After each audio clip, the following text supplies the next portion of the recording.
요즘 계속 문제가 되고 있죠. 이제 신종 코로나 감염증. 이것도 폐렴의 일종이라고 하잖아요. 그래서 폐에서 발생되는 질환들에 대한 이제 관심도가 더 많이 생긴 것 같은데요. 폐 관련 질환에 대해서도 좀 간략하게 설명 부탁드릴게요. 폐라고 하는 장기는 숨을 쉬면서 이제 산소 공급을 해주는 장기고요. 여러 가지 질환이 생길 수 있습니다. 대표적인 게 아까 말한 것처럼 폐렴.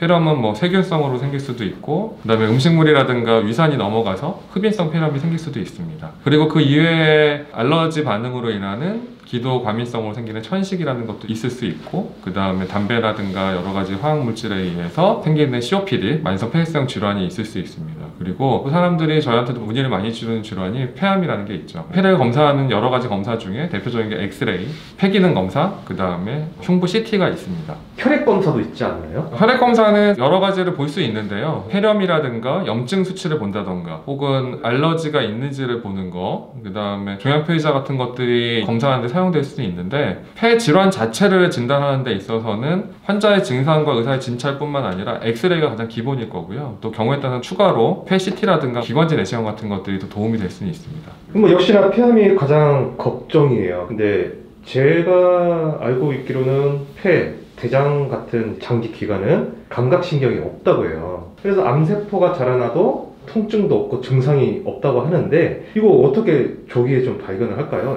실제로 간이라든가 폐 같은 장기는 혹이 생겨도 통증이나 증상을 못 느끼는 경우가 대부분입니다. 실제로 폐암이 있어서 통증이 있는 경우는 늑막까지 장기가 전이가 됐다거나 혹은 뼈로 침윤이 되는 경우가 있을 수 있고요. 기본적으로는 이제 국가검진에서 엑스레이 촬영이 가장 기본입니다. 그 이유는 엑스레이는 금액도 저렴하고 쉽게 검사할 수 있고 방사선 노출도 적기 때문에 기본적인 검사고요. 한 병원에서 가능하면 쭉 받는 게 도움이 될 수 있습니다. 그거는 과거의 엑스레이 사진과 현재 엑스레이 사진을 비교해서 새로운 음영 같은 것들이 생겼는지 좀 볼 수 있고요. 하지만 폐 자체는 입체적인 장기입니다.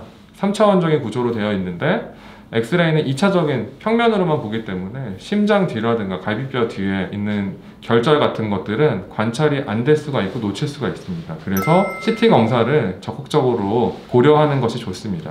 근데 방사선이 좀 걱정돼요, 원장님.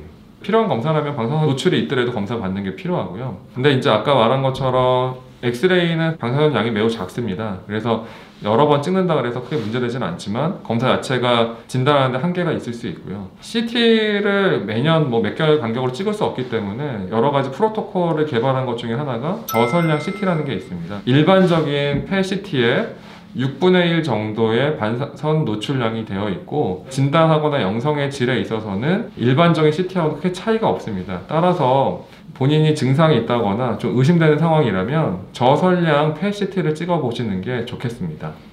폐암의 가장 큰 원인이라고 하면 흔히들 흡연으로 알고 있는데, 근데 비흡연자도 폐암에 걸려요? 왜일까요, 원장님? 잘 아시겠지만 폐질환의 가장 큰 원인 중에 하나는 담배입니다. 특히 담배를 많이 피면 필수록 폐암이 잘 걸리는 건 알려져 있는 건데요. 그렇지만 담배를 한 번도 피지 않은 여성 같은 경우에서도 폐암이 진단되는 경우들이 있습니다. 그런 경우에는 보통은 선암이라고 진단이 되거든요. 아마도 확실치는 않지만 여성들한테는 아마 요리 중에 발생되는 여러 가지 유독가스 같은 것들도 관련이 있지 않을까 생각하고 있습니다.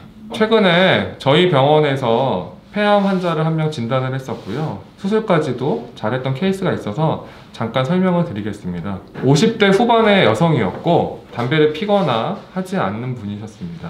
국가건강검진으로 엑스레이를 촬영을 했습니다. 우측 상부에 이렇게 하얗게 된 결절이 관찰되었습니다. 그래서 환자분한테 결핵의 과거 여기라든가 예전에 엑스레이 찍었을 때 이상 소견이 있었는지 물어봤지만 특별한 소견은 없는 상태였고요. 그래서 바로 저희가 저설량 CT를 찍었습니다. 아까 말한 것처럼 CT는 폐의 단면을 정확하게 볼 수 있는데, 쭉 보다 보니까 우측 폐 쪽으로 이렇게 하얗게 된 결절이 관찰됐고, 크기는 대략적으로 한 2.6cm 정도 됐습니다. 그래서 모양이나 여러 가지를 봤을 때 결핵이라든가 폐렴의 가능성은 적어 보여서 일단 저희가 조직 검사를 위해서 상급병원에 의뢰를 드렸고요. 상급병원에서도 폐암, 즉 선암으로 진단이 됐습니다. 다른데 전이라든가 크기가 크지 않아서 흉곽경, 가슴 쪽에 구멍 몇 개만 뚫고 기구를 이용해서 폐 일부를 절제하는 수술을 했습니다. 결과적으로 조직 검사했을 때 폐암 1기에 그냥 추가적인 치료 없이 완치를 했던 케이스입니다. 모든 질병은 조기에 정기적으로 검사를 받는 게 제일 중요할 것 같아요. 맞죠, 원장님? 네, 맞습니다. 미리미리 준비하시고 검사 받는 게 좋습니다. 특히 의사 선생님하고 상의하시면 본인이 가장 취약한 부분, 가족력이라든가 과거의 병력을 따라서 필요한 검사들을 추천할 겁니다. 그래서 언제든지 열린병원에 방문하시면 저희가 정확한 진단과 치료를 해드리겠습니다.